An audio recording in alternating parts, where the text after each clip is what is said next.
ஆமென். ஹalleluya. போவாசாக கர்த்தர் நம்மை மூடி பாதுகாக்கிறவரா இருக்கிறார். ஹalleluya. நீங்க ஸ்டார்ட் பண்ணீங்க. ஒரு 2 ஸ்டான்ஸா மட்டும் பாடுங்க.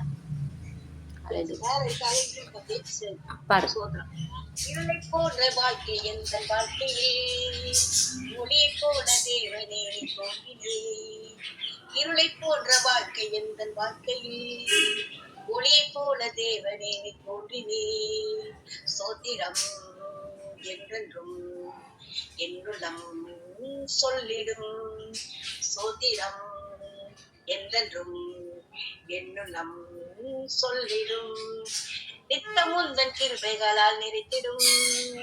அத்தனேசு எந்த உள்ளம் தந்திடும். நித்தமுந்தன் கிருபைகளால் நிறைத்திடும். அத்தனேசு எந்த உள்ளம் தந்திடும். சுத்தமாக எந்த உள்ளம் மாறிட உம் ரத்தம் கொண்டு எந்த உள்ளம் கழுவிடும். அமே சுத்தமாக எந்த உள்ளம் மாறிட உம் ரத்தம் கொண்டு எந்த உள்ளம் கழுவிடும். சோத்திரம் என்றென்றும் என்னுள்ளம் சொல்லிடும். துன்பம் மலை போல என்னை சூழ்ந்தாலும் உம் வாயின் வார்த்தை கொண்டு அதை அகற்றிடும்.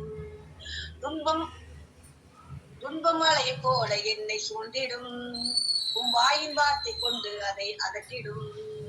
வாழ்க்கை என்னும் படகில் நான் செல்கையில் உம் சமூகத்தால் என் படகை நிரப்பிடும். வாழ்க்கை என்னும் படகில் நான் செல்கையில் உம் சமூகத்தால் என் படகை நிரப்பிடும். சோத்திரம் என்றென்றும் என்னுள்ளம் சொல்லிடும். இருளை போன்ற வாழ்க்கை எந்த வாழ்க்கையில் ஒளியை போல தேவனே தோன்றினே. அமே அல்லேலூயா. இந்த பாட்டு குறிச்சு நம்பிக்கிட்டு ஹalleluya. ஹalleluya. ஸ்தோத்திரம் அப்பா.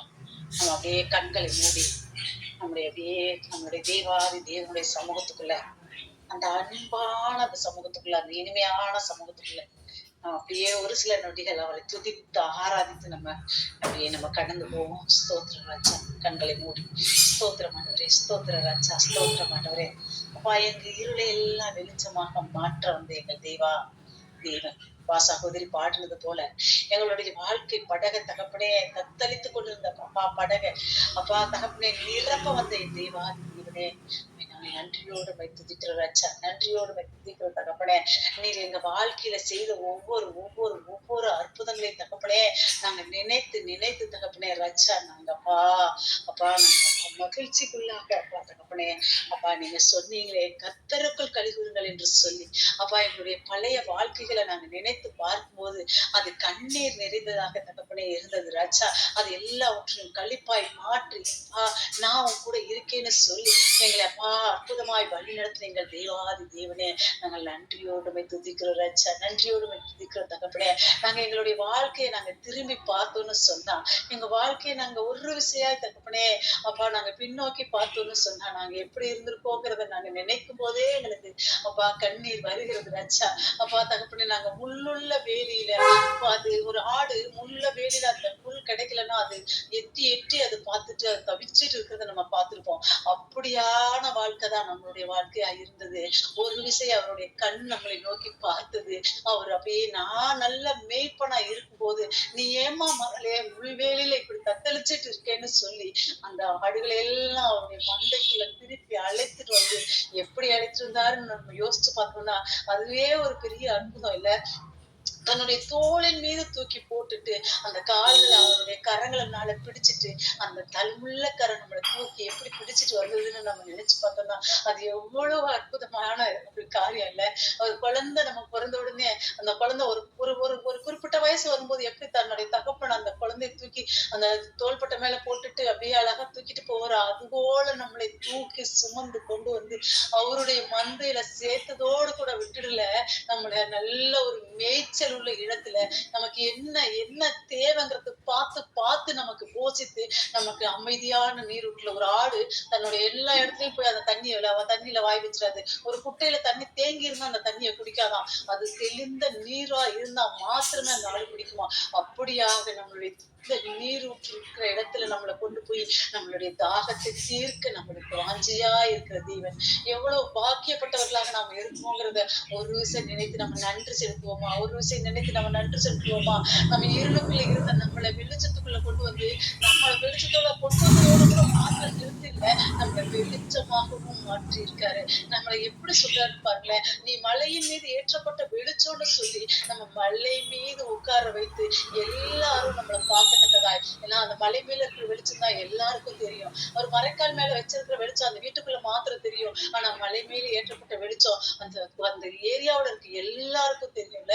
அப்படிப்பட்ட வெளிச்சமா உன்னை வச்சிருக்கேன் மகளேன்னு சொல்றாரு. உன்னை உப்பா வச்சிருக்கேன்னு சொல்றாரு. அந்த உப்பு எத்தனை பேருக்கு சுவை தரக்கூடிய உப்பு இல்ல, அந்த உப்பா உன்னை வச்சிருக்கேம்மா, நீ மற்றவர்களுக்கு சுவை தரக்கூடியவளா இருக்கணும்னு சொல்லிதான் நம்ம அப்படியாக வைத்திருக்கிறார் இல்ல. நன்றி செலுத்துவோமா? நன்றி செலுத்துவோமா? ஒன்றுக்கும் உதவாதுன்னு சொல்லி நம்மளை தூக்கி எறியப்பட்ட சூழ்நிலையில இருந்த நம்மளை எல்லாம் அவர் நேசித்த ஒரே ஒரு காரணத்தினால நம்மளை வெளிச்சமாகவும் உப்பாகவும் வைத்து நம்மளை நடத்துகிற தேவாதி தேவன். அவருக்கு ஒரு விஷயம் நம்ம நன்றி செலுத்துவோமா? நன்றி செலுத்துவோமா? அப்பா தகப்பனே, இம்மட்டுமா எங்களை அப்பா உயர்த்தி வைத்த அப்பா கிருபைக்காக நாங்கள் நன்றி செலுத்துகிறோம் ராஜா. ஒன்றுக்கும் உதவாத கல் என்று சொல்லி எங்களை தூர எறியப்பட்ட எங்களுக்கு அப்பா நீங்க மூளைக்கு கல்லாக தப்புனே எங்களை அப்பா கட்டிட தாங்குகிற கல்லாக அப்பா நீ மாற்றின கிருபைக்காக நாங்கள் நன்றியோடு துதிக்கிறோம் ராஜா. அப்பா இந்த கல் எதுக்காக நீ எத்தி எத்தி விட்டுட்டே போயிட்டு இருந்திருப்பாங்க. ஆனா ஒரு கட்டிடம் கட்டுறவன் தான் அந்த கல்லை எடுத்து பயன்படுத்த முடியும்னு அவன் யோசிப்பான். அப்படிதான் தகப்பனே நீங்க எங்களை அப்பா எத்தனையோ பேர் எங்களை உதறி தள்ளி இருந்தாலும் என் பிள்ளை என்னுடைய காரியத்துக்கு உதவுவான் என்று சொல்லி தகப்பனே எங்க மீது நீங்க நம்பிக்கை வைத்து தகப்பனே எங்களை நேசித்தபடியினாலே நாங்கள் நன்றியோடு துதிக்கிறோம் ராஜா. நன்றி செலுத்துகிற தகப்பனே ஆவியானவர் எப்படியா எங்களை நடத்தி கொண்டு வருகிற கிருபைக்காக நாங்கள் நன்றியோடு துதிக்கிறோம் ராஜா. நன்றி செலுத்துகிறோம் தகப்பனே. அப்பா நாங்க குப்பையும் பொழுதியுமாக கிடந்த எங்களை ராஜா நீர் நேசித்து தகப்பனே அப்பா எங்களை உங்க பரிசுத்த ரத்தத்தினால அப்பா எங்கள் அப்பா பாவங்கள் எல்லாம் அழுவி ஒரு விஷயம் தகப்பனே எங்களை பரிசுத்தப்படுத்தி தக ராஜா உங்க சிங்காசனத்தின் அருகில எங்களை அமரச் செய்து அப்பா உங்க முத்திர மோதிரத்தை எங்க கருத்துல வைத்து தகப்பனே எப்படி அந்த ராஜா தன்னுடைய மகனுக்கு அந்த முத்திர மோதிரத்தை கொடுத்து அந்த உரிமையை அவன் கொடுப்பானா அப்படிப்பட்ட உரிமையை எங்களுக்குள்ள கொடுத்து தகப்பனே இதோ உமக்காக ஒரு வீடு ஆயத்தம் ஆயிட்டு இருக்குன்னு சொல்லி இதோ ஜீவ கிரீடம் உனக்காக ஆயத்தம் ஆயிட்டு இருக்குன்னு சொல்லி எவ்வளவு பாக்கியத்தை நீங்க எங்களுக்குள்ள வைத்திருக்கீங்க ராஜா. அப்பா நாங்க பல நேரங்கள் அது உணராதவர்களாக தகப்பனே அதை உதறி தெழுகிறவர்களாக அப்பா அப்பா அந்த மந்தையில சேராத ஆடுகளாக அப்பா ஓனாய்க்கோ சிங்கத்துக்கோ சிக்கிக்கொண்டு போகிற ஆட்டுக்குட்டிகளை போல தகப்பனே நாங்க அப்பா எங்கேயோ தூரத்துல அழைத்து கொண்டிருக்க எங்களை அப்பா நீங்க நாங்க அப்பா தப்பி தப்பி தப்பி ஓடினாலும் என் பிள்ளை சிங்கத்துக்கு ஓனாய்க்கும் சிக்கிடக்கூடாதுன்னு சொல்லி அப்பா தேடி வந்து அப்பா உங்க மந்தையில லட்சக்கணக்கான கோடிக்கணக்கான ஆடுகள் இருக்கிறாச்சா. ஆனாலும் தகப்பனே நீங்க எங்க மேல வச்ச நேசத்தினால அப்பா எங்களை அப்பா தேடி கண்டுபிடித்து உங்க மந்தையில அப்பா நீங்க கொண்டு வந்து சேர்த்து கிருபைக்காக அப்பா உங்க புத்திர சுவீகாரத்தை எங்களுக்கு கொடுத்து இப்ப இல்ல உன் கற்பத்துல உருவாகும் உண்மை இல்ல உங்க தாய் உருவாகும் முன்னே உன்னை நான் கண்டேன் மகளே. இதோ என் உள்ள கையில உன்னை வரைந்திருக்கிறேன் மகளே. இதோ உன் பேரை நான் எழுதி உன் பேரை சொல்லி சொல்லி அறிந்திருக்கிறேன் மகளே என்று சொல்லி ராஜா எவ்வளவு வாக்கியத்தை நீங்க எங்களுக்கு கொடுத்திருக்கீங்க ராஜா. அது எல்லாம் உணர்ந்தவர்களாக ஒரு விசையாய் கரங்களை அசைத்து அவருக்கு நன்றி செலுத்துவோமா? நன்றி செலுத்துவோமா ராஜா. எங்களுக்கு அப்படிப்பட்ட அப்பா தகப்பனே மகத்துவத்தை எங்களுக்குள்ள வைத்ததற்காய் நாங்கள் நன்றியோடு துதிக்கிறோம் ராஜா. நன்றியோடு துதிக்கிற தகப்பனே. இப்போது ராஜா தகப்பனே நாங்க உண்மை நோக்கி நாங்க பார்த்து கொண்டு இருக்கிறோம் ராஜா. அப்பா உம்மிடத்துல நாங்க அப்பா மன்றாடி கேட்டுக்கிட்டு இருக்கோம் தகப்பனே. ஒரு விசையா எங்களை உங்க பிரசனத்தினால அப்பா நிரப்புங்க ராஜா. உங்க செட்டையினால எங்களை மூடிக்கொள்ளுங்க தகப்பனே. அப்பா அந்த செட்டையில் அந்த செட்டை எங்களை மூடிக்கொள்ளும் போது அப்பா உங்க பிரசன்ஸ் அப்படியே எங்களுக்குள்ள இறங்குவத அப்பா நாங்க அப்பா உணர முடியும் ராஜா. அப்படிப்பட்ட அப்பா அப்படியே பிரசன்ஸ் எங்களுக்குள்ள அப்பா ஊற்றி தகப்பனே எங்களை ஒரு விசையாய் நிரப்பும்படியாய் கேட்போமா நம்ம யாரெல்லாம் குறைவா இருக்கேன்னு நீங்க ஃபீல் பண்றீங்களோ, யாரெல்லாம் நாங்க நிறைவாதான் இருக்கோம் ஆனாலும் அது வழிந்தோடலன்னு நினைக்கிறீங்களோ, நீங்க கேட்கிற போது நம்ம குறைவா இருக்கிற நம்மள அவர் நிறைவாக மாற்றுகிற தேவன். ஏன்னா அவர் நிறைவானவர். அவர் குறைவுகள் எல்லாம் நிறைவாய் மாற்றுகிற தேவன்.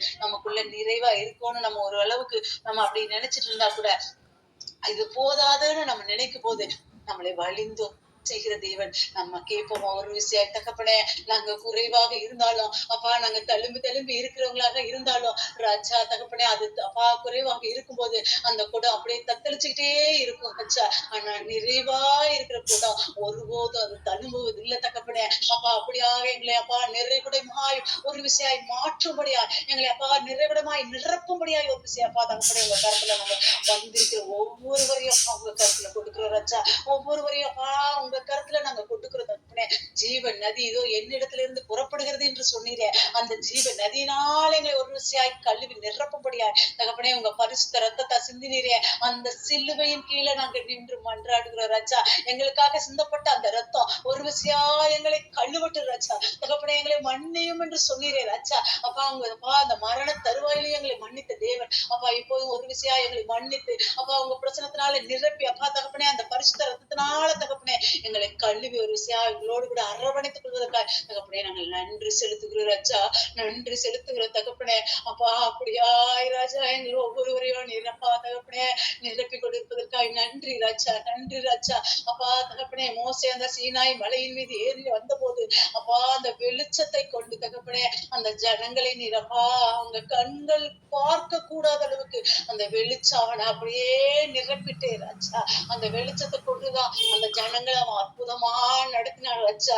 அந்த வெளிச்சம் எங்களுக்குள்ள தகப்பனே அப்பா கடந்து வரும்போது அந்த வெளிச்சமாகி நீங்க இதோ நான் வெளிச்சம்னு சொல்லிருக்கீங்களே, அந்த வெளிச்சத்தை எங்களுக்குள்ள நீங்க கடத்தும் போது ராஜா எங்களுடைய முகங்களை காண்கிறவர்கள் உங்களுடைய முகங்களை காண முடியும் ராஜா. அப்படிப்பட்ட வெளிச்சத்தை அப்பா ஒரு விஷயா எங்களுக்குள்ள அப்பா தகப்பனே இந்த வெளியில வைக்கும்படியாகவும் உங்க கருத்துல நாங்க வைக்கிறோம் ராஜா. அந்த வெளிச்சம் தகப்பனே எங்களுக்குள்ள அப்படியே மங்கி எரிஞ்சிடக்கூடாது ராஜா. அது அப்பா தகப்பனே நாங்க ஊதி ஊதி பெருசாக்கி அதை ஒரு பெரிய அப்பா அப்பா அக்கினி குண்டமாக மாற்றக்கூடியவர்களாக நாங்க மாற எங்களை ஒரு விஷயாய் தகப்பனே நாங்க தாழ்த்தி உங்க கருத்துல கொடுக்கிறோம் ராஜா. அப்படியா எங்களை அப்பா தகப்பனே எழுப்பி பிரகாசிக்கத்தக்கதா தகப்பனே எங்களை வெள்ளப்படுத்த போகிறதுக்காகவும் நாங்கள் நன்றியோடுமே துதிக்கிறோம் தகப்பனே. இப்போது எங்களை அப்பா உங்க வெளிச்சத்தினால எங்களை அப்பா நிரப்பியதற்காக நன்றி ராஜா. உங்க பிரச்சனை எங்களை அப்பா அப்பில்லாமல் ஊற்றப்பட்டதற்காக நாங்கள் நன்றி செலுத்துகிறோம் தகப்பனே. எங்கள் மத்தியில நீர் அப்பா அசைவாடி கொண்டிருப்பதற்காக தகப்பனே நாங்கள் நன்றி செலுத்துகிறோம் ராஜா. அப்பா இந்த இணைப்புல எந்தெந்த வீடுகள் இருக்கோ அந்த வீடுகளுக்குள்ள எல்லாம் உங்க வெளிச்சம் தகப்பனே கடந்து வந்ததற்காக நன்றியோடுமே துதிக்கிறோம் ராஜா. நன்றியோடுமே துதிக்கிறோம் தகப்பனே. அப்பா எங்களை ஆளுகை செய்கிற தேவன் நீர் அப்பா தகப்பனே எங்களோடு கூட இருப்பதற்காகவும் அப்பா நாங்க கூடான கூடி நன்றி செலுத்துகிறோம் ராஜா. அப்பா தகப்பனே உங்க தோளின் மீதும் அப்பா உங்க மார்பின் மீதும் சாய்ந்து கொள்ளக்கூடிய பாக்கியத்தை எங்களுக்கு கொடுத்ததற்காக தகப்பனே நாங்கள் அளவற்ற அன்பு செலுத்துகிறோம் ராஜா. அளவற்ற நன்றி செலுத்துகிறோம் தகப்பனே.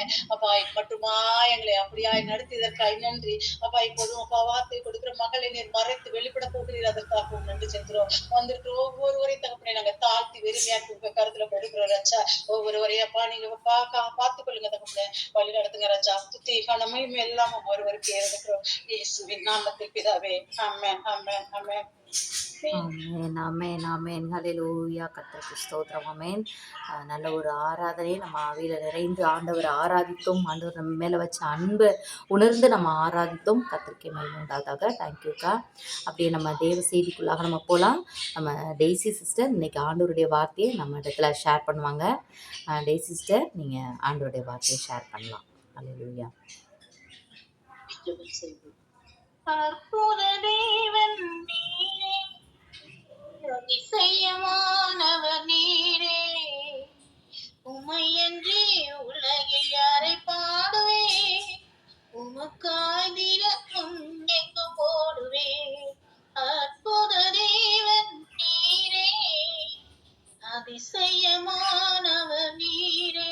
ஆமென். அல்லேலூயா. துதிக்கிறோம். ராத்திரி வேளையில கூட கர்த்தாவே எங்களை மறைத்து நீர் இடைபடுகிறேன்.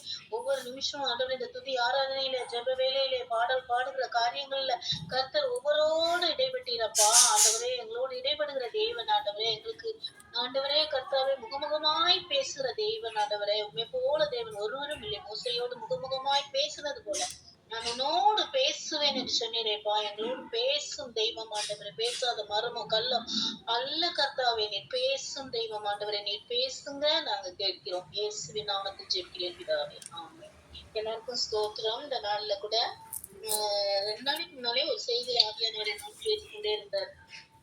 அதை குறித்தே நான் உங்களோடு பேச விரும்புகிறேன். விசுவாசம்ன்ற தலைப்பு. விசுவாசம் நிறைய பேர் பாடும்போது நம்பி வந்தேன் மேசையா, அதுல நிறைய அந்த விசுவாசத்தையும் நம்பிக்கையும் குறித்து நிறைய பேர் பாடிட்டீங்க. அற்புதத்தை குறித்த கர்த்தர் பாருங்க, நம்ம சொல்ற காரியங்களுக்கு அப்படியே ஒப்பான பாட்டும் கூட வரும். அதுதான் கர்த்தர் நம்மளோடு பேசுகிற விதமே. இப்ப பாருங்க, விசுவாசம் என்பது என்னன்னு எல்லாருக்குமே தெரியும். விசுவாசம்னா என்ன? நம்பப்படுகிறவைகளின் உறுதியும் காணப்படாதவைகளின் நிச்சயமும். நிச்சயமா இருக்குது. எபிரேயர் 11:1, நம்பப்படுகிறவர்களின் உறுதியும் காணப்படாதவர்களின் நிச்சயமா இருக்குது. காணாததை நம்பினோமாகில் அது வரும் வரைக்கும் நம்ம என்ன செய்யணுமா? பொறுமையோடு காத்திருக்க கடவுள்னு வேதவசனம் சொல்லுது. விசுவாசமானது அந்த நம்ம நம்பிக்கைக்கு நம்ம பாத்திரவானா இல்லாட்டாலும் கூட நம்ம பொறுமைக்குள்ள நம்மளை தள்ளிரும் பாருங்க. ஏன்னா விசுவாசம் என்ன செய்யணும்? விசுவாசமானது பரிச்சையாக்கப்பட்டு பொறுமைக்குள்ள நம்மளை தள்ளி, அந்த பொறுமைக்குள்ள நம்ம வர வர அந்த விசுவாசத்துல நம்ம வல்லவர்களா மாறி, விசுவாசத்தில் வல்லவர்கள் பட்டியல் தான் அந்த எபிரேயர் 11 எல்லாமே இருக்கு. அப்ப பாத்தீங்கன்னா விசுவாசம்னா நிறைய வேர்ட்ஸ் இருக்கு இல்லையா? விசுவாசிக்கிறவனுக்கு எல்லாம் கூடும், விசுவாசம் இல்லாமல் தேவனிடத்திலிருந்து எதையாவது பெறலாம் என்று நினையாதிருப்பானாக, விசுவாசிக்கிறவன் பதறான், விசுவாசத்தினால் வராத யாவும் பாவமே வேதம் சொல்லுது. அப்போ விசுவாசத்தினால நீதிமானாக்கப்படுகிறோம். நம்ம எல்லாம் விசுவாசத்தினால நீதிமானாக்கப்படுகிறோம். இரத்தத்தால கழுவப்பட்ட நீதிமான்களாக நம்ம இருக்கிறோம். விசுவாசம் இல்லாமல் எதையாவது தேவனிடத்துல இருந்து பெறலாம் என்று நினையாதிருப்பானாக. இப்ப விசுவாசம் இல்லாம நீங்க எவ்வளவோ ஜெபிக்கலாம், விசுவாசம் இல்லைன்னா நம்முடைய ஆசீர்வாதத்தை அவ அவிசுவாசப்படுறா. அவளுக்கு ஏன் கொடுக்குறான்னு ஆண்டவர்கிட்ட போய் என்ன செய்வான்? சாத்தானானவன் சாத்தானுடைய தூதன் போய் சொல்லிக்கிட்டே இருப்பான். அதனாலதான் நம்ம என்ன செய்யணும்? எவ்வளவு ஜெபிக்கிறோமோ அவ்வளவுக்கு நம்ம விசுவாசிக்கணும். நம்ம நிறைய ஜெபிப்போம், ஆனா விசுவாச அளவு என்ன செய்யும்? ரொம்ப கம்மியா இருக்கும். நான் மதுரையில கூட ஒரு பொண்ணுக்கு ஜெபிக்கும் போது, நான் ரொம்ப வருஷம் ஆச்சு இந்த பொண்ணுக்கு ஜெபிங்க மேரேஜுக்காக அப்படின்னு சொல்லி சொல்லும்போது, ஆண்டி நல்லா நான் ஜெபிக்கிறேன் ஆண்டி, நல்ல பைபிள் வச்சுக்கோ, நல்ல பிள்ளைனா. அப்ப எனக்கு விசுவாசமே வரமாட்டேன் தாண்டி, அதுக்கு நான் என்ன செய்ய அப்படின்னு கேட்டா, விசுவாசத்தை துவக்கிறவரும் முடிக்கிறவர்கிட்ட போய் நீ கேள் மகளே, அவர் என்ன செய்வார்? உனக்கு தருவார். விசுவாசத்தை துவக்கிறவரும் முடிக்கிறவர் யாரு? தேவாதி தேவன் தான் நமக்குள்ளாக விசுவாசத்தை துவக்கிறவரா இருக்கிறார், அது முடிக்கிறவரும் அவர் தான். எபிரேயர் 12:1 பாத்தீங்கன்னா விசுவாசம் வாசிக்கிறீங்களா? ஆகையால் மேகம் போன்ற இத்தனை திரளான சாட்சிகள் நம்மை சூழ்ந்து கொண்டிருக்க, பாரமான யாவற்றையும் நம்மை சுற்றி நெருங்கி நிற்கிற பாவத்தையும் தள்ளிவிட்டு, விசுவாசத்தை துவக்குகிறவரும் முடிக்கிறவருமாயிருக்கிற இயேசுவை நோக்கி நமக்கு நியமித்திருக்கிற ஓட்டத்தில் பொறுமையோடே ஓடக்கடவோம். ஆமென். அப்ப நான் அந்த வசனத்தை கொண்டு ஆண்டவர் நான் என்ன சொல்லனே தெரியல, முடிச்சுட்டு இருந்தேன். அந்த இடத்துல ஆவியானவர் இந்த வசனத்தை நினைவுபடுத்தி, நீ இது சொல்லு, அவர்கிட்ட போய் கேளு, நீ தனிப்பட்ட அறையில முழங்கால் போட்டு ஜெபி, எனக்கு விசுவாசத்தை தாருங்க ஆண்டவரே, இந்த காரியத்துல எனக்கு விசுவாசம் இல்லாம இருக்கு, இந்த காரியத்துல எனக்கு விசுவாசத்தை தாருங்க. நீ இருக்கும்போது தூக்குறவரும் அவர் தான், முடிக்கிறவரும் அவர் தான், அவர் தர மாட்டேன்னு சொல்லவே மாட்டாரு அப்படின்னு சொல்லி நான் அவனோடு பேசினேன். அப்ப விசுவாசத்தினால் வராத யாவும், விசுவாசம் இல்லாம எதையாவது ஆர்டர் பெறலாம் என்று தெரியாதுப்பா. விசுவாசவனுக்கு எல்லாம் கூடும், மனிதனால் கூடாது, தேவனால் கூடும் இருக்கு. அப்ப சகல விசுவாசம் நம்பிக்கையும் தான் நமக்கு என்ன செய்யுது? ஆண்டவர்கிட்ட இருந்து காரியங்களை பெற்று நம்மகிட்ட தருது. விசுவாசம் கூட நடுங்கி என்ன செய்தான்? ஆண்டவரை விசுவாசிக்குதான். தெரியும் இல்லையா? எந்த இடத்துல பாட்டி விசுவாசிக்கிறான்? விசுவாசனுடைய ஜெபத்தையும் கூட ஆண்டவர் கேட்கிறாரு பாருங்களேன். ஒரு இடத்துல கேட்பாரு, எந்த இடம் சொல்றீங்களா? லேகியோன் பிடிச்சிருந்தவன் என்ன செஞ்சான்? லேகியோன் அந்த அநேக பிசாசுகள் இருந்ததுனால அவன் என்ன சொல்றான்? ஆண்டவர் அந்த பக்கம் போகும்போது, ஏன் என்ன தொந்தரவுப்படுத்தவா என்கிட்ட வந்தீங்க, நான் அந்த பாட்டுக்கு இருக்கிறோமே அப்படின்னு சொல்லி சொல்றான். அப்ப ஆண்டவர் என்ன சொல்றாரு? அதுக்கு முன்னாலே அவன் அறிஞ்சிருக்கிறான், நம்ம ஜெபிச்சா நம்ம ஜெபத்தையும் ஆண்டவர் கேட்பாரு. என்ன செய்யறாரு? என்ன செய்யறாங்க அவங்க? என்ன கேட்கிறாங்க? இந்த பன்றி கூட்டத்துக்குள்ள போக எனக்கு உத்தரவு கொடும். பாருங்களேன், அந்த ஜெபத்தையே ஆண்டவர் கேட்கிறாரு. அப்ப நம்ம ஜெபத்தை கேட்காம இருப்பாரா? கண்டிப்பா நிச்சயமா கேட்பாரு. சில நாட்கள் நமக்கு சில தடைகள் இருக்கலாம், சில காரியங்கள் உடனே நடக்கும், சில காரியங்களுக்கு ரொம்ப நாள் நீடித்து பொறுமையா இருக்கு. ஆண்டவர் என்ன செய்வார்? பொறுமையை தருவாரு. நீடிய பொறுமை உள்ளவர்களா இருந்து கர்த்தர் யோபின் பொறுமையை குறித்து கேள்விப்பட்டீர்கள், கர்த்தருடைய செயலின் முடிவை கண்டிருக்கிறேன். யோபு எல்லாரும் திட்டுறாங்க, நண்பர்கள் திட்டுறான், சாப்பிட்டவன் திட்டுறான், அவங்க கிட்ட வேலை பார்த்தவன், சிறு பிள்ளைகள் முதலாளி அவனை என்ன செய்யறாங்க? மதிக்கலையா? நம்ம யாராவது மதிக்கலன்னா எப்படி இருக்கும்? கோபமா வரும்ல. கடுப்ப காட்டிட்டு மூஞ்ச திருப்பிட்டு வந்துருவான். நீயாச்சும் உன் ஜெபமாச்சும் ஓடி போயிரு அப்படின்ட்டு. ஆனா அவன் வந்து சின்ன பிள்ளைங்க பேசுறது கூட பொறுமையா இருக்கான். அந்த பொறுமைக்கு ஆண்டவர் என்ன செய்தார்? ரெட்டிப்பான இத தந்தார். எல்லாவற்றையும் அவனுடைய வாழ்க்கையில ரெட்டிப்பாய் பெற்றுக்கொண்டான். ஒன்று கூட அவனுக்கு குறைவா இல்ல. பிள்ளைகள கூட ஆண்டவர் என்ன செய்தார்? திரும்ப கொடுத்தாருன்னு சொல்லி நம்ம வேதத்துல வாசிக்கிறோம். அப்படியாய் நம்ம பொறுமையோடு இருக்கும்போது அந்த நம்பிக்கையானது பொறுமையை கொடுத்து இந்த பரீட்சை என்ன செய்யுது?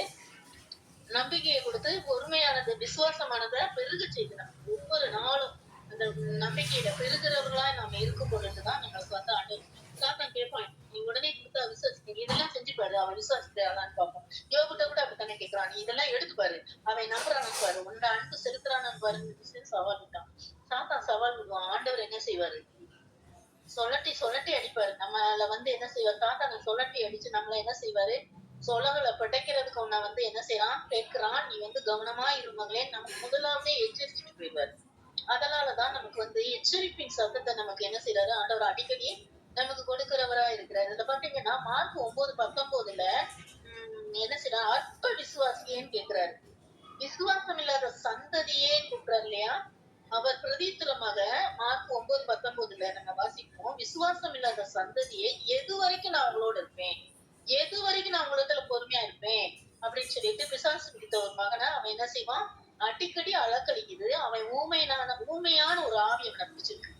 அப்ப பாத்தீங்கன்னா அந்த ஆவி வந்தோடனே அவனை அலக்கழிக்குது. தீரையும் தண்ணீரையும் தள்ளி விட்டுருது. அந்த சீக்கிரங்களான அவனுக்குள்ள இருக்கிற அந்த ஆவியை விரட்ட முடியாம போயிடுச்சு. அப்போது அவங்க என்ன செய்யறாங்க? ஏன் ஆண்டவரே எனக்கு இதை வந்து விரட்ட முடியாம போயிடுச்சு, ஏன் எங்களுக்கு அது கீழ்ப்படியல அப்படின்னு சொல்லி கேட்கும் போது ஆண்டவர் என்ன சொல்றாரு? விசுவாசம் இல்லாத சந்ததியே. இன்னொரு இடத்துல பாத்தீங்கன்னா மத்தையில நினைக்கிறேன் அங்க என்ன சொல்றாரு? அற்ப விசுவாசிக்கிறார். மத்திய 6:30. காற்றையும் கடலையும் அதட்டுகிற தேவன். இன்னைக்கு கூட ஒரு சகோதரிட்ட சொல்லிட்டு இருந்தாங்க, ஐயோ எங்க வீட்டுக்கு இன்னைக்கு கேரட் வர்றவங்களுக்கு எல்லாம் சாப்பாடு ஆர்டர் பண்ணிட்டோம், மழை இப்படி கொட்டுது, நான் இங்க என்ன செய்ய அப்படின்னு புலம்புனா. அப்ப நான் சொன்னேன், அங்க கூட்டத்தையும் கேன்சல் பண்ண முடியாது. ஏன்னா நான் ஆர்டர் பண்ணது வந்துரும் வீட்டுக்கு, என்ன பண்ணன்னு தெரியல. அவங்க வீட்டுல இருந்தா சாப்பாடு கொடுத்து கிளம்புறாங்கன்னு நினைக்கிறேன். அப்ப பாத்தீங்கன்னா ஏன் கவலைப்படுறோமா? நம்ம வந்து என்ன செஞ்சிடலாம்? மழையை கேன்சல் பண்ணிடலாம் அப்படின்னு. உடனே என்ன சகோதரி சொன்னாங்க, மழையை நீங்க எப்படிங்க கேன்சல் பண்ண முடியும்? அது வந்து அந்த அதிகாரம் கடவுள் ஒருத்தருக்கு தான் இருக்கு. காற்றின் கடல்ல அதட்டுது. நம்ம வேணா கெஞ்சி கேட்கலாம். ஏங்க சாத்தான் கெஞ்சி கேட்காமலே அவனுக்கு கொடுக்குறாரு, நமக்கு கொடுக்க மாட்டாரு. உங்ககிட்ட விவாண்டவாதம் பண்ணக்கூடாதுன்னு அப்படியே பேசாம அமைதி ஆயிட்டேன். ஏன்னா மார்க்ல வந்து ஒரு சொல்றாரு, விசுவாசிக்கிறவங்களால் நடக்கும் அடையாளங்கள் யாவன அப்படின்னு சொல்லி ஒரு லிஸ்டே இருக்கு. தெரியும் இல்லையா? சர்ப்பங்களை மிதிப்பீர்கள், செயல்களை மிதிப்பீர்கள், சத்ருவின் சகல அதிகாரம் மேற்கொள்வீர்கள். சகல அதிகாரத்தையும் நமக்கு கொடுத்துட்டாரு. நம்ம அதை தெரியாமலேதான் என்ன செய்யறோம்னு சுத்தி சுத்தி வரோம். 11 நாள்ல போய் சேர வேண்டிய காணாம 40 வருஷமா சுத்திட்டு இருந்தது போல இன்னைக்கு நீங்களும் நாமும் அப்படிதான் என்ன செய்யறோம்? விசுவாசத்தினால சுதந்திரிக்க கூடியத விசுவாசம் இல்லாம சுத்திட்டே இருப்போம் பாருங்க. சும்மா சுத்துவோம். எங்கெங்க போறோமோ கால் போற போக்குல போயிட்டே இருப்போம். ஆனா கர்த்தருடைய சமூகத்துல விசுவாசித்து அவரே சொல்றாரு இல்லையா? என்ன சொல்றாரு? என் நாமத்துல எதை கேட்டாலும் தருவேன்றாரு. அப்ப வந்து இயேசுவின் நாமத்துல இந்த மழையை கேன்சல் பண்றேன் நிறைய தடவை நான் ஜெபிச்சு அப்படி புயலே கேன்சல் ஆயிருக்குங்க. அப்ப பாருங்க அந்த நம்பப்படுகிற உறுதி. நம்ம வந்து என்ன செய்யணும்? காணாததை நம்பணும்னா உறுதியா நம்பணும். இது நம்மளால நடக்க முடியுமா? நடக்காதா? நம்மளால நடத்த முடியாது. ஆனா மனுஷனால் கூட தேவனால் கூடும். என் நாமத்துல எதை கேட்டாலும் தருவேன்னு சொல்றப்ப அழிவுக்குண்டான மழையை தருவாரா? நமக்கு இன்னைக்கு ஒரு காரியம், இன்னைக்கு என்ன செய்வாங்க? சாயங்காலம் கன்வென்ஷன் வந்துருவாங்க. 3 நாள் கன்வென்ஷன், 3 நாள் அப்பதான் புயல் வரும். மழையை நிறுத்தி ஜெபிக்கிறப்ப அந்த கிரௌண்ட சுத்தி ஜெபிக்கும் போது அந்த மழையை நிறுத்திடும். பாத்தீங்கன்னா ஏன் நிறுத்துறாரு? அவருடைய பிள்ளைகளுக்கு அந்த தேவையான மண்ணா கொடுக்கப்படணும், போஜனமாகிய அந்த அப்பா பிற்கப்படணும். அதுக்காகதான் அவர் என்ன செய்யறாரு? மழையை நிறுத்துறாரு. நீங்களும் நானும் விசுவாசத்தோடு எதை கேட்டாலும் என் நாமத்துல எதை கேட்டாலும் தருவேன்றார். சந்தேகப்படாமல் ரெண்டாவது எப்படி இருக்கணும்? சந்தேகப்படுகிறவன் மத்தேயு 21:25 என்ன சொல்லிருக்கா? சந்தேகப்படுகிறவன் காற்றினால் அசைப்படுகிற அலைய போல இருக்கிறான். அலையானது என்ன செய்யும்? கடல் அலை என்ன செய்யும்? உள்ள போகும் வெளியே வரும், உள்ள போகும் வெளியே வரும். அதுக்கு முடிவே இல்லை. கடல் அலை எப்போதும் ஓய்தரவே, கடல் அலை ஓயவே ஓயாது. போயிட்டு வந்துட்டே இருக்கும். அது போல அந்த காற்றினால் அலக்கடிக்கப்படுகிற ஒரு அலையை போல நம்ம என்ன செய்யக்கூடாது? நம்முடைய விசுவாசம் இருக்குது. ஒரே விசுவாசம். அந்த விசுவாசம் யாருக்குள்ள இருந்துச்சு? தீமோத்தேயுக்குள்ள இருந்துச்சு இல்லையா? அந்த விசுவாசம் அந்த பாட்டியாகிய ஐனிக்கேயருக்குள்ள, எஸ். லோவிசாளுக்குள்ள இருந்த அந்த விசுவாசம் ஐனிக்கேயருக்குள்ள இருக்கு. ஐனிக்கேயருக்குள்ள இருந்த அந்த விசுவாசம் தீமோத்தேயுல நீங்க பாத்தீங்கன்னா அந்த தீமோத்தேயுக்குள்ள இருக்கு. அப்போ அந்த விசுவாசத்தை நம்ம என்ன செய்யணும்? அந்த விசுவாசம் முந்தி பாட்டியாகிய லோவிசாளுக்குள்ளயும், அதுக்கப்புறம் தாயாகிய ஐனிக்கேயாளுக்குள்ள இருந்த விசுவாசத்தை தீமோத்தேயின் மேல பற்ற வைக்கிற அந்த விசுவாசம் 1 தீமோத்தேயு 1:5 நீங்க இப்படிப்பட்டதான விசுவாசத்தை எப்படின்னா உங்களுக்கு அறியாமலே உங்க தாய் கர்ப்பமா இருக்கும்போதே உங்களுக்காக ஜெபித்திருப்பாங்க. தாயின் கர்ப்பத்துல உருவாகும் முன்னமே உங்களை எண்ணி தெரிந்து. அப்ப தேவாதி தேவன் உங்களை எண்ணி தாயின் கர்ப்பத்துல உருவாகும் முன்னரே ஆதி காலத்துக்கு முன்பதாகவே அனாதி தீர்மானத்தின்படி நீங்களும் நானும் அவரால் அழைக்கப்பட்ட சந்ததியா இருக்கிறதுனாலதான் இந்த கெத்செமனே குடும்பத்துல நம்ம இணைஞ்சிருக்கோம். நம்ம எல்லாரும் எழுந்து கட்டுவோம் வாருங்கள் சொல்லி நெகேமியா எழுந்து கட்டுனது போல நம்ம தேவனுக்காக தேவனுடைய ராஜ்யத்தை கட்டுவதற்காக நீங்களும் நானும் பிரதிஷ்டை பண்ணப்பட்டவர்களாய், அபிஷேகம் பண்ணப்பட்டவர்களாய், அனைவருமே ஊழியக்காரர்களாய், ஊழியக்காரிகளாய் நாம இருக்கிறோம். ஏன்னா மாம்சமான யாவர் மேலும் ஆவியை ஊற்றுவேன்றாரு. ஊழியக்காரி மேலும் ஊற்றுவேன், ஊழியக்காரர் மேலும் ஊற்றுவேன், மாம்சமான யாவர் மேலும் ஆவியை ஊற்றுவேன். அந்த ஆவியினாலே நம்ம என்ன செய்யறோம்? நிரம்பி ஜெபிக்கும் போது என்ன செய்யுதுன்னா உளுந்து விட்டு இருக்கிற அக்னி ஜாலியாக நீங்களும் நானும் உங்களை தேடி அநேகர் என்ன செய்வாங்க? ஓடி வருவாங்க. இந்த அதிகாரத்தை அந்த மார்க்கு எழுதின சுவிசேஷம் 9:19 நம்ம வாசிக்கும் போது பாத்தீங்கன்னா இதே மாதிரி ஒரு சகோதரி இடத்துல பொலிச்சலூர்ல நான் 10 வருஷம் இருந்தேங்க. அப்ப கூட்டிட்டு வந்தாங்க பெருங்குளத்தூர். அப்பெல்லாம் எங்க இருக்குன்னே தெரியாது. அங்க இருந்து டாக்ஸி பிடிச்சி கூட்டு வருவாங்க. ஒரு 7 வாரம் வந்திருப்பாங்க. அவங்களுக்கு எல்லாம் அது ரிலீஃப் ஆகும்போது என்ன இருந்துச்சு? இதே மாதிரி நான் நுர தள்ளும், அலக்கழிக்கும். ஒரு குப்பவாளி எடுத்து அவங்களுக்கு அப்படியே ஏற்றி பிடிப்பேன். எல்லாம் பயப்படுவாங்க. ஆனா அப்படியே 10 வருஷம் அந்த பேய் இருந்தது. இன்னைக்கு சிபிஎம் சபைக்கு போறவங்க. ஆனா பாத்தீங்கன்னா அவங்க எப்படியா தள்ளி விடணும்னு நினைச்சிருந்துருக்காங்க. அவங்களுக்கு 10 வருஷமா குழந்தை இல்ல. அதனால நம்ம எப்படியாவது டிவோர்ஸ் கொடுத்துடலாம் அப்படின்ட்டு அவங்க மாமனார் மாமியார் எல்லாம் நினைச்சிட்டு இருக்காங்க. ஆனா அவங்க கூப்பிட்டு வந்தப்ப அந்த பிசாசு கிட்ட ஆண்டவர் பேசி நீ பயமா இருக்கும்போதெல்லாம் எபிரேயர் 11 படிப்பான்னு ஆவியானவர் என் மூலமா பேசினாரு. எனக்கே அந்த விஷயம் தெரியாது. ஆனா இதை படிச்சா நமக்குள்ள இருக்கிற பயம் எல்லாம் போகும்னு எனக்கு தெரியாதப்ப. ஆனா ஆவியானவர்கிட்ட கேட்கறப்ப இதை நீ சொல்லி அனுப்புனாரு. அப்புறம் பாத்தீங்கன்னா அடுத்த வாரங்கள்ல வரும்போது அந்த பிசாசு பேசுது. ஏம்மா நீ விரட்டுறது இல்லாம அவளே என்னை விரட்டிடுவா போல. நீ என்ன விசுவாசத்தை குறித்து எபிரேயர் 11 பூரா படிக்கிற அவன் படிக்க என்னால இருக்க முடியல.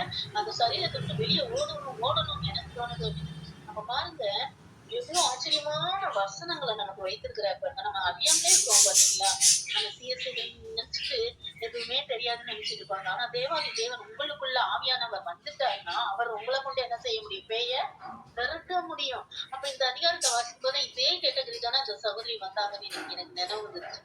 பாருங்க தேவன் அவங்களுக்கு சுகத்தை கொடுத்தாரு. அதை தூக்கி எரிஞ்சு பாருங்க. அப்படியே தூக்கி அப்படியே உயரம் எரிஞ்சு ஒரு 10 அடி தள்ளி கீழே அப்படி இருந்தாங்க. அந்த அலக்கடிக்கிற அந்த பிசாசு அவங்ககிட்ட வெளியே போகும்போது ஒரு வசனத்தை சொல்லிட்டு இருந்துச்சு. கர்த்தரே ஆவியானவர், கர்த்தருடைய ஆவி எங்கேயோ அங்க விடுதலை உண்டுன்னு சொல்லி அப்படி மீன் அப்படி தண்ணிக்குள்ள துண்ணும் பாத்தீங்களா? அந்த மாதிரி துள்ளி குதிச்சு அவங்கள ரிலீவ் பண்ணினார் ஆண்டவர். அப்ப பாருங்க தேவாதி தேவன் உங்களுக்குள்ளாக எனக்குள்ளாக ஒரு விசுவாசத்தை வர்த்திக்க பண்ண வேண்டும் என்று நினைக்கிறார். நம்முடைய விசுவாசத்தை என்னுக்குள்ள இருக்க விசுவாசத்தை வர்த்திக்க பண்ணுங்க ஆண்டவரே சொல்லி நம்ம என்ன செய்யணும்? ஜெபிக்கும் போது வர்த்திக்க பண்ணுவார். விசுவாசமே இல்ல இந்த காரியத்துல நான் அப்படியே ஜீரோவா இருக்கேன் அப்படின்னு சொன்னா மத்த எல்லாத்துலயும் நல்லா இருக்கும். அந்த விசுவாசம் மட்டும் வராது. ஏன் கேட்டீங்கன்னா விசுவாசத்தை அற்புதம் நடந்துருவாங்க. தானாவே என்ன செய்யணும்? நீங்க ஜெபிச்சுட்டு இருக்கீங்க, ஜெபிக்கலன்னா கூட விசுவாசத்தினால அற்புதம் நடந்துருங்க. எப்படின்னு நீங்க கேட்டீங்கன்னா உண்மையாகவே கடுகளவு விசுவாசம் இந்த சமுத்திரத்தை பார்த்து இந்த மலையை பார்த்து சமுத்திரத்தை தள்ளுண்டு போன்னு சொன்னால் அது நடக்கும். மத்தேயு 17:10-20 சொல்லுது. அப்ப பாருங்க கடுகளவு விசுவாசம் மலையை பார்த்து சமுத்திரத்தை தள்ளுண்டு போயிட்டு சொன்னால் அது நடக்கும். நம்மளுடைய விசுவாசம் சின்னதா இருந்தாலும் கூட பூரணமா இருக்கும். பூரண அன்பு பயத்தை புறம்பே தள்ளும் என்று சொல்கிறது. பூரண அன்பு பயம் இருக்கிற இடத்துல பலன் இருக்காது. ஏன்னா பயம் இருக்கிற இடத்துல விசுவாசம் இருக்காது. பயம் இருக்கிற இடத்துல என்ன இருக்கும்? அவிசுவாசம், நம்பிக்கை இருக்காது, அவநம்பிக்கை இருக்கும். அப்ப என்ன ஆகும்?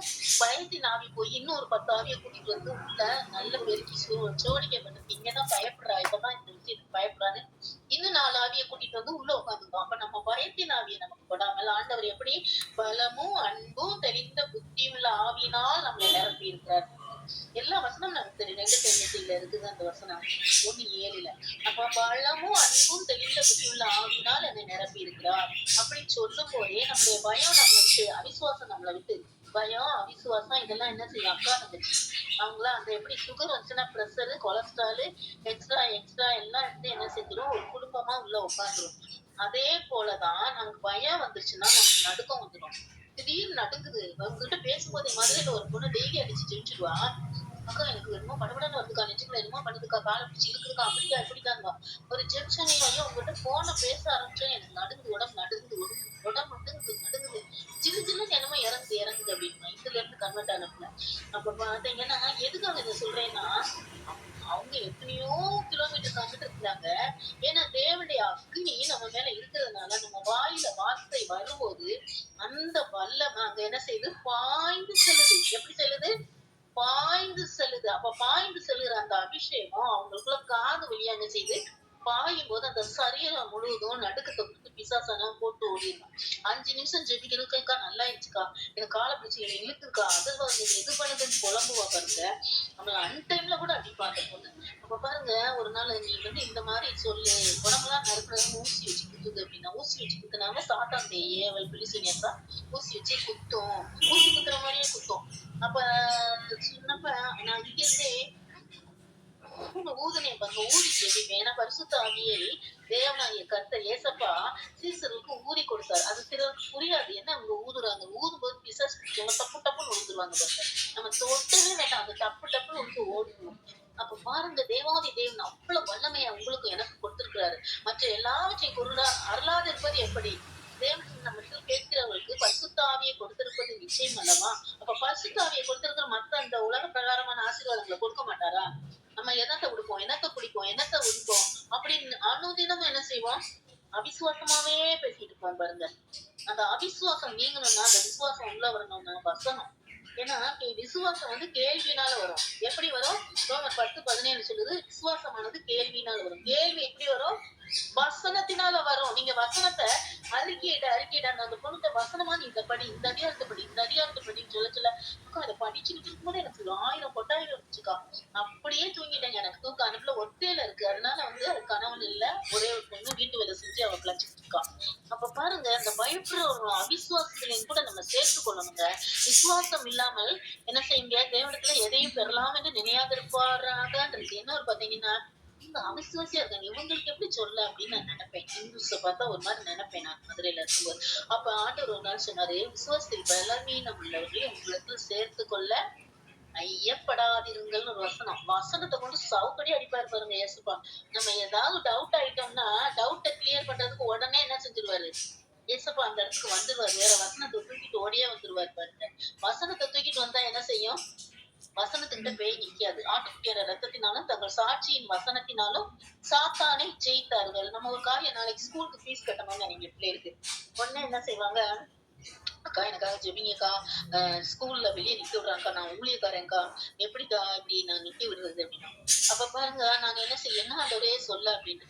அப்ப பாருங்க திடீர்னு பாத்தீங்கன்னா உங்களுக்கு நாளைக்குள்ள நீங்க கட்டிடுவீங்க பிரதர், எனக்கு தெரியாது ஆண்டவர் சொல்றாரு. அப்ப பாத்தீங்கன்னா நீங்க சொன்ன மாதிரியே எனக்கு ஒருத்தர் வந்து 5000 கொடுத்தாருக்கா அப்படின்னு. எனக்கு ஆச்சரியமா இருக்கும். ஆண்டவரே நான் என்ன சொல்ல அவங்களுக்கு பிரதித்திரமா ஒண்ணும் சொல்லாம நான் போன வைக்க முடியாதே அப்படின்னு நினைக்கும் போதே ஆவியானவர் அங்க என்ன செய்யறாரு? சொன்ன வார்த்தையை டேக்கப் பண்ணி என்ன செய்யறாரு? அப்படியே அங்க எங்க போய் பிக்கப் பண்ணணுமோ அந்தால கொண்டு வந்து வீட்லயே கூட்டிட்டு போக வச்சுறாரு. இப்ப தேவாதி தேவன் எவ்வளவு வல்லமை உள்ளவர் பாருங்க, எவ்வளவு அதிசயமானவர், எவ்வளவு அற்புதமானவர். அதனாலதான் அற்புத தேவன் நீரே, அதிசயம் ஆனவர் நீரே. அவரை போல தேவன் ஒருவருமே இல்லைங்க. மனுஷன்ட்ட கேட்டா கூட சொன்னாங்கல்ல, மனுஷன்ட்ட கேட்டா என்ன செய்வான்? ஒரு பாட்டு அழகா பாடினாங்க, மனுஷன்ட்ட கேட்டா என்ன செய்வான்? தரமாட்டான், ஓடியே போயிடுவான். இவங்ககிட்ட ஒண்ணுமே இல்லைன்னு தெரிஞ்சா யாருமே நம்ம என்னைக்குமே கூட வரமாட்டான், ஓனர்ஸா கூட இருக்க மாட்டாங்க. ஐயோ ஏதாவது தெரிஞ்சு கேட்கறாங்க உங்களுக்கு அப்படின்னு நினைப்பாங்க. ஆனா கர்த்தர் என்ன செய்வாரு? எப்போதும் மாறாத தேவனுங்க, எப்போதும் மறவாத நேசர் உங்களுக்குள்ள எனக்குள்ள வாசம் பண்ணுகிறார். அதனால நம்ம அற்ப விசுவாசி இல்லாம கட்டுதல விசுவாசம் வந்தாரு. 100க்கு அதிபதியோட விசுவாசம் எப்படிப்பட்டதா இருக்குது? பூர்ணமா இருந்துச்சு. அவர் என்ன சொல்றாரு? நீங்க எனக்கு வர வேண்டாம், இங்க இருந்து நீ ஒரு வார்த்தை சொன்னால் போது என் வேலைக்காரன் சொஸ்தமாகுவான். அந்த விசுவாசம் அந்த பிள்ளைகளுக்கு இருக்கனால நான் இங்க இருந்து கேட்கும் போது அங்க அற்புதம் நடக்குது. ஒரு சகோதரி வந்தாங்க, ஒரு 6 மாசத்துக்கு முன்னால ஒரு வீட்டுல வேலை செய்யறான்னு சொல்லிட்டு, அந்த வேலை அந்த வீட்டு ஆள் வந்து எனக்கு வந்து மதுரையில பழக்கம். அவங்க பாண்டிச்சேரியில இருந்தாங்க. என் வீட்டு வேலைக்கார பிள்ளை ரொம்ப கஷ்டப்படுதுப்பா, ரொம்ப சிரமப்படுது. எனக்கு உங்க நம்பர் நான் டெய்லி உங்ககிட்ட பேசும்போது கவனிச்சுட்டே இருக்கா. அதனால என்கிட்ட பேசணும்னு. அப்போ பார்த்தீங்கன்னா, என்னம்மா செய்யுதுன்னா, எங்க வீட்டுக்காரர் குடிக்கிறாரு, வேலைக்கு போக மாட்டேங்குது. எண்ணெய் எடுத்துட்டு வா, நாளைக்கு எண்ணெய் வாங்கிட்டு வரீங்க, ஜெபிச்சு தாங்கன்னு நான் இங்கிருந்து எண்ணெயை ஜெபிச்சு குடுக்குறேன். அவங்க கையில அந்த எண்ணெய் பெட்டியை திறந்து வச்சிருக்காங்க. திறந்து வச்சு ஜெபிக்கும் போது அந்த எண்ணெயை கொடுத்து அடுத்த நாளே வேலைக்கு போயிட்டேன். நீங்க நம்பவே மாட்டேங்க. நான் என்ன கூட உங்களுக்கு சாட்சியை சொல்ல சொல்றேன். அப்படியே பாருங்க, அந்த பொண்ணு டெய்லி வேலைக்கு போனாதான் அவங்களுக்கு சாப்பாடு. அவர் வேலைக்கு போகாம தண்ணி அடிக்கிறார். தண்ணி அடிக்கிறதுன்னு நிறுத்திட்டாராம். அப்ப பாருங்க எவ்வளவு பெரிய கிருபை பாத்தீங்கன்னா. ஏன்னா அவங்க விசுவாசித்து என்கிட்ட கேக்குறாங்க. அவங்க கேட்டுக்கிட்டு இருக்கிறாங்க. அவங்க பேசுறத, அந்த வீட்டார் பேசுறத கேட்டு விசுவாசித்து அவங்ககிட்ட ஜெபிக்கணும். அத்தனைக்கு ஏஜி சபைக்கு போற பொண்ணுதாங்க. அப்ப பாருங்க, ஜெபிச்ச உடனேயே அவர் வீட்டுக்காரர் வேலைக்கு போயிட்டாரு. ஏம்மா உங்களோட கடவுள் இருக்கிறாருங்க அப்படின்னு. அவங்க அப்பா ரொம்ப வயசானவர், ஐசியூல இருந்தாரு பாத்துங்க. ரத்த ரத்தமா கத்துனாரு. பிளட் வந்து கருப்பு கருப்பா வாங்கிச்சு. அப்பவும் அந்த எண்ணெய் எடுத்து போய் ஐசியூல போய் அந்த சிலுவை கொண்டு போகும் போது விடுதலை வச்சு வீட்டுக்கும் வந்துட்டாரு. திருப்பி 6 மாசம் கழிச்சு என்ன பண்ணாரு தெரியுமா? திருப்பி அந்த தாத்தாவும் முடியாது, உங்களுக்கு அந்த சாம கட்டு பாருங்க அப்படியே பின்தொடருது. அப்ப பாருங்க, திருப்பி இந்த தடவை ஆண்டவர் உன்னை கைவிட்டாருமா, அவருக்கு வந்து நீ ஜெபிக்காத, பேசாம நீ உன் கணவனையும் உன் பிள்ளைய பார்த்து இருமா அப்படின்னு நான் சொன்னேன். இல்ல அது எப்படி நான் இருக்க முடியுமா, அப்பா இல்ல அப்படின்னுச்சு. அந்த ஆத்மா எப்படியாவது ரட்சிக்கப்படணும்ட்டு அழுத்திட்டு இருக்கேன் மேம். திருப்பியும் பிழைச்சு வீட்டுக்கு வந்துட்டாருங்க. அவரும் நல்லா இருக்காரு, அவங்க வீட்டுக்காரரும் நல்லா வேலைக்கு போயிட்டு இருக்கிறாரு.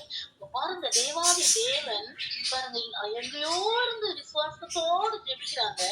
அங்க அந்த எண்ணெய் என்ன செய்யறாரு, அவரு ரத்தமா மாற்றி அவங்களுக்கு விடுதலை கொடுக்கிற தேவனா இருக்கிறார். அவங்க இயேசு அறிந்திருந்தும் கூட எப்படி ஜெபிக்கணும்னு தெரியாம இருப்பாங்க. அந்த வசனத்தை நம்ம என்ன செய்யணும், கற்றுக் கொடுக்கும் போது தேவன் என்ன செய்யறாரு, அவங்களுடைய விசுவாசத்தை அற்பமா நினைக்கவே மாட்டாரு. அற்ப விசுவாசியா இருந்தாலும் கூட நம்ம கூட நிறைய மார்க் எடுத்திருப்போம், ரேங்க் வராது, ஒரே ஒரு பாடத்துல ஃபெயில் ஆயிருப்போம் பாருங்க.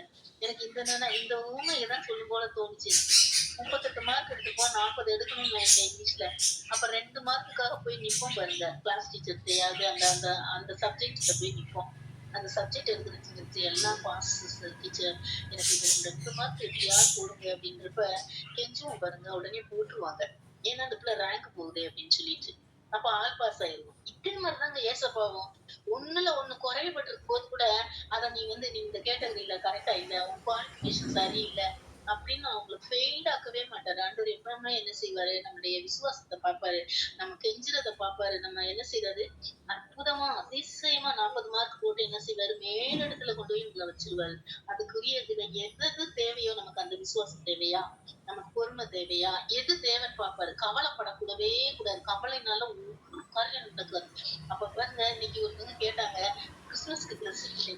ஏங்க மாசம் மாசம் ட்ரெஸ் எங்காவது வந்துருது, வேணாம்னு சொன்னாலும் எடுத்து தராங்க பிள்ளைங்க. எப்படியாவது வந்துருது. எனக்கு இருக்குங்க கிறிஸ்துமஸ், டெய்லி எனக்கு கிறிஸ்துமஸ் தாங்க. இன்னைக்கு ஒருத்தவங்க கேட்டாங்க, ஷாப்பிங் போயிட்டீங்களா கிறிஸ்துமஸ்க்கு? ஏதோ ஒரு ஜெபக்குழுலதான். ஜெபக்குழுல இருக்கிறவங்களும் ஷாப்பிங் போறதுலதான் இருக்காங்க. எனக்கு சிரிப்பு வேற வந்துச்சு. அப்ப பாருங்க, கிறிஸ்துமஸ் ஷாப்பிங் எல்லாம் முடிச்சிட்டீங்களாப்பா எல்லாரும்? நாங்க ரொம்ப முக்கியம் பாருங்க, அங்கங்க 3 கடலும் கொந்தளிச்சுட்டு இருக்கு. அப்ப பாருங்க, தேவன் நம்ம எப்படி இருக்கிறோம், இன்னும் நம்ம என்ன செய்யறோம், அந்த உலகத்தாராவே இருக்கிறோம். என்னத்தை உடுப்போம், என்னத்தை குடிப்போம், என்னத்தை தின்போம், என்னத்தை உடுத்துவோம் சொல்லி நாளைக்காக கவலைப்படாதீர்கள். அந்தந்த நாளுக்கு, அந்தந்த நாடுகளுக்கு, அந்தந்த நாட்களுக்கு அதின் பாடுகள் போதும் வச்சுட்டாங்க. ஆனா நம்ம என்ன செய்யறோம், நாளைக்கு என்ன செய்யறோம், நாளைக்கு செய்யும், ஒரு 3 நாள் மழை பெஞ்சுன்னா காய்கறி வாங்கி வச்சிருவோமா, விலை கூடிருமா, தக்காளி அழியிருமா, வெங்காயம் அழியிருமா, இப்படிதான் என்ன செய்யுது நம்ம புத்தி உலகத்துக்குள்ளேயே போயிட்டு இருக்கு. ஆனா ஆண்டவர் என்ன செய்யறது, ஒரே ஒரு விசுவாசம், பூரண நம்பிக்கை நம்மகிட்ட எதிர்பார்க்கிறாரு. 100% ஒண்ணுல கூட குறைவில்லாதபடி எல்லாவற்றையும் 100 இருக்கணும்னு தான் ஆசைப்படுறாரு.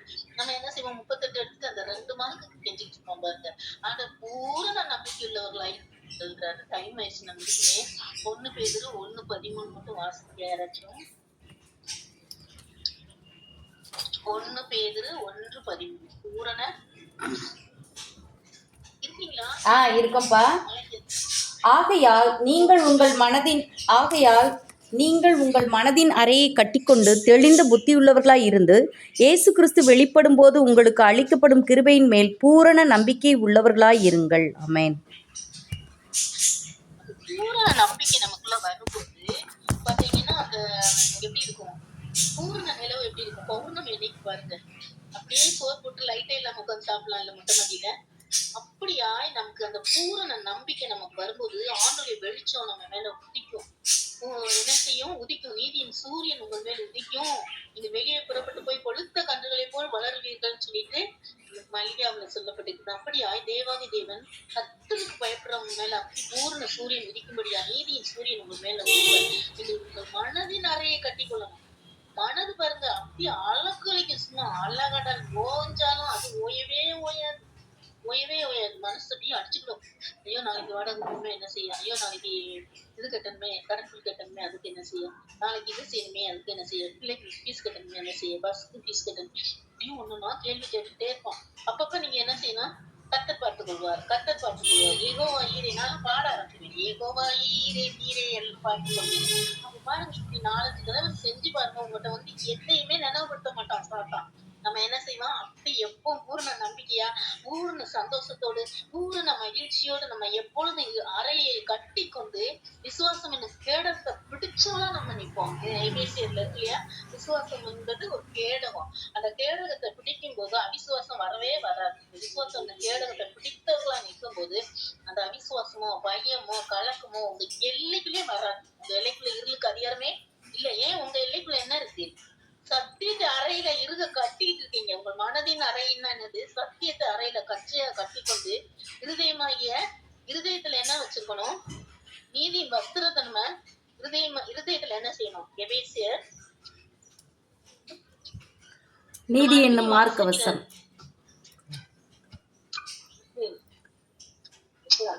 நீதி என்னும் மார்க்கவசத்தை அணிந்தவர்களாகும். அதான் சிஸ்டர், அதான் சத்தியம் என்னும் கச்சையை உங்கள் அறையில கட்டினவர்களாயும் நீதி என்னும் மார்க்கத்தை தரித்தவர்களாயும் சமாதானத்தின் சுவிசேஷத்துக்கு ஆயத்தம் என்னும் பாதரட்சைகளை கால்கள்ல தொடுத்தவர்களா நிக்கணும். பொல்லாங்கனைய அக்னி ஸ்திரத்தெல்லாம் அவித்து போடத்தக்கதாக எல்லாவற்றுக்கும் மேலானதுதான் விசுவாசம். ஒரு லிஸ்டே போட்டுட்டு எல்லாம் பவுல் எழுதிருக்காரு பாருங்க, எல்லாத்தையும் விட்டு வச்சிருக்கிறாரு. எல்லாவற்றுக்கும் மேலாக விசுவாசம் என்னும் கேடகத்தை பிடித்து கொண்டவர்களாய் சொல்லுங்கள். எல்லாவற்றுக்கும் மேலாக விசுவாசம் என்னும் கேடம்.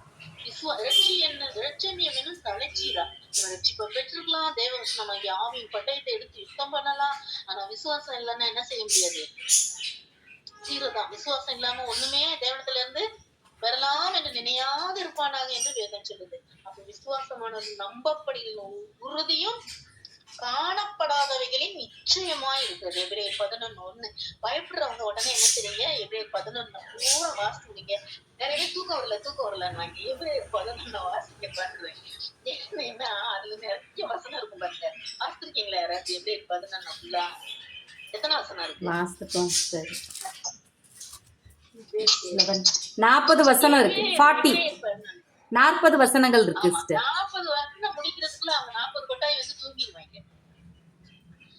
ஏன்னா அந்த அவிசுவாசம் போயிரும், பயம் போயிரும், கலக்கம் போயிரும். இந்த வசனத்தை வாசிக்க பேய் எனக்கு கற்றுக் கொடுத்தது. அந்த பேய் சொல்லிச்சு, எபிரேயர் 11 படிச்சா என்னால இருக்க முடியல, அவளே நீ விரட்டிடுவோம், உன்கிட்ட வரணும்னு அவசியமே இல்லை போலுக்கே அப்படின்னு சொல்லி. அப்ப பாருங்க, நம்ம அநேகருக்கு நம்ம கற்றுக் கொடுக்கணும். நம்ம கற்றவையில அப்படியே மூடி வைக்காதபடி மற்றவர்களுக்கு கற்றுக் கொடுக்கணும். நீங்க நினைக்கலாம், இதுல யாரோ எத்தனையோ பெருசா சுரக்கிற ஒரு வல்லமைய வருங்காலங்கள்ல ஆண்டவர் உங்களை எடுத்து பயன்படுத்துவாருன்னு நான் விசுவாசிக்கிறேன். இப்பொழுது நம்ம ஜெபிப்போம். யாருக்கோ ஒரு பக்கமா தலைவலி இருக்கு, அடிக்கடி வருது தலைவலி. அந்த தலைவலிக்காக இப்பொழுதே நீங்க கையை வச்சீங்கன்னா கர்த்தர் என்ன செய்வாரு, வலது பக்கமா ஒரு பக்கமா வலிக்கும். அது சில நேரம் கண்ணோட சேர்ந்து கூட வலிக்கும். அந்த வலி அப்படியே புட்டிங்கி போடுற மாதிரிக்கு வலிக்கும். அது கூட ஒரு சத்துரு போராட்டம். கர்த்தர் இப்படிப்பட்டதான காரியங்கள் இருக்கிறவங்கள கர்த்தர் விடுதலையாக்குவா. ஒரே ஒரு சாட்சி, நான் இந்த நம்ம மாலதி சொன்னாங்க இல்லையா, நான் வந்து அப்ப வந்து ஜெபிச்சேன். அவங்களுக்கு போன் பண்ணணும்னு நினைச்சேன். எனக்கு வரிசையா போன் அப்படி பண்ண முடியல. குளிச்சுட்டு வரும்போது ஒரு மாடு காணாம போயிடுச்சுன்னு ஒரு சகோதரி எங்க வீட்டை தேடி வந்தாங்க. நான் யதார்த்தமா வெளியே வந்தேன் பாருங்க. நீங்க என்ன இந்த பக்கம் போயிட்டு இருக்கீங்க, உங்க வீடு எங்க இருக்கு இருந்தோடனே, ஐயோ நாங்க உங்களை தேடிதான் வந்தேன். புண்ணியமா போச்சு நீங்க வெளியே நின்னீங்க, இல்லாட்டி தேடிக்கிட்டே அலையிறோம் சிஸ்டர். 1/2 மணி நேரமா உங்க வீட்டை தேடணும். என் வீட்டை எதுக்குங்க தேடினீங்கன்னா, என் மாடை காணும் நீங்க ஜெபம் பண்ணி சொல்லுவீங்க. நாங்க அடப்பாவீங்களா, ஆடக்கானல் நம்மகிட்ட வர்றாங்களே அப்படின்ட்டு, சரி வாங்க அப்படின்ட்டு என்னன்றதே சொல்லு அப்படின்னு என்னை எடுத்து செபிச்சு நான் சொன்னேன், ஆண்டவரே பேசுங்கப்பா, அந்த மாட்டுக்கெல்லாம் நீ என்ன சொல்லுனே எனக்கு தெரியலையப்பா அப்படின்னப்ப, 4 நாள்ல மாடு உங்க வீட்டுக்கு வரும், தானா வரும். நீங்க எங்கேயும் தேடி தெரியும்னா தானா வரும். இனிமே நீங்க மாட்டை அவுத்து விட்டீங்கன்னா அதுக்கு ஜவாப்தாரி நீங்க தான். நீங்க வாட்டி இஷ்டத்துக்கு அவுத்து விட்டுருந்தீங்க, இஷ்டத்துக்கு காணாமட்டு என்ன செய்றீங்க, தேடி எழுறீங்க அப்படின்னு சொல்லி நீங்க சாட்சி சொல்லி பொருத்தனை பண்ணி அதுக்குன்னு ஒரு ஜெப கூட்டமே வச்சுட்டாங்க. அந்த வீட்டுக்கு மாடு 4ஆம் நாள் வந்துருச்சுங்க வீடை தேடி. எவ்வளவு தேடினாங்க, எங்கெங்கேயோ அலைஞ்சாங்க 4, 5 பேர், அப்பா, பிள்ளைங்க எல்லாம், தாத்தா, பாட்டி எல்லாரும். ஆனா அந்த வீட தேடி அந்த மாடு வந்துச்சு பாருங்க. அப்ப இதே போல இன்னைக்கு அந்த சிஸ்டரோட மாலதியோட அம்மா வரணும் ஆண்டவரே, நான் மனசுக்குள்ள ஜெபிச்சுட்டே இருந்தேன். இந்த சாட்சியா நானும் இத சொல்றேன் ஆண்டவரே. அப்ப பாருங்க, தேவன் ஒருவருடைய ஒருத்தன் கவலையோடு கஷ்டத்தோடு சொல்கிற ஒவ்வொரு வார்த்தைகளை அவர் அங்கீகரிக்கிறார். நம்முடைய விசுவாசம் பெரிதென்று பாராட்டுறாருங்க. நம்மள தாளாட்டி தூக்கி அப்படியே என்ன செய்வாரு, பாலூட்டி அப்படியே படுத்து தூங்க வைக்க மாட்டாரு. அந்த பாலை திருவசனமாகிய கலங்கம் இல்லாத ஞான பாலை குடிச்சிட்டு மடக்கு மடக்கு குடிச்சிட்டு நல்லா நீ தூங்கு மகளே, மந்தமா இருக்கு படுத்துக்க அப்படின்னு இல்ல. அந்த பாலை என்ன செய்யணும், மற்றவங்களுக்கு என்ன செய்யணும், பாய்ச்சணும். பாலும் தேனும் ஓடும் கானான் தேசத்துக்குள்ள அநேகரை நம்ம கொண்டு போகணும். அதுக்காகத்தான் உங்களுக்கும் எனக்கும் ஒரு இதை என்ன கொடுத்திருக்காரு, ஊழியக்காரருக்கும் ஊழியம் செய்யாதவனுக்கு வித்தியாசத்தை காண்பீர்கள் இல்லையா? அது உண்மையான ஒரு வார்த்தை. அதனால கண்டிப்பா நிச்சயமா நம்புங்க, கர்த்தர் பெரிய காரியங்களை ஒவ்வொருடைய வாழ்க்கையிலையும் செய்வாருங்க.